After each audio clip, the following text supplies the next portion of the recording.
వాడు హెల్ప్ చేయడం వల్ల చేసావు, అప్పుడేదో కలిసి రావడం వల్ల చేసావు, ఇలాంటివి ఎక్కువ ఉంటాయండి. పైపెచ్చు ఖచ్చితంగా టార్గెట్ అవుతావు. టార్గెట్ అయితే చేస్తారు, సూటి పోటీ మాటలతో హింసించేస్తూ ఉంటారు. మామూలుగా ఉండదు ఆ టార్చర్. ఏం చేయాలి? పని మానేయాలా? ఆఫీస్ మానేయాలా? కొత్త ఉద్యోగం వెతుక్కోవాలా? నిన్న ఇదే సమస్య వచ్చింది మా వాడికి. నేనేం చెప్పానో తెలుసా?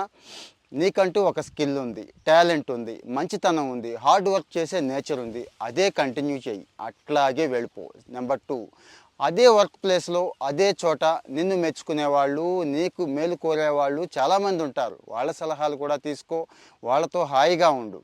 అప్పటికీ పని అవ్వలేదు, భరించలేకపోతున్నాను, దారుణంగా ఉంది పరిస్థితి అనుకున్నప్పుడు మాత్రమే అక్కడి నుంచి మూవ్ అయిపోవడానికి ట్రై చేయి. అది కూడా ప్లాన్ బి పెట్టుకొని. అంటే ఎక్కడో చోట దీనికంటే మంచిది కానీ ఈక్వల్ కానీ పొజిషన్ చూసుకునేదాకా కాస్త ఓర్పు పట్టి అప్పుడు మూవ్ అయిపో అని చెప్పి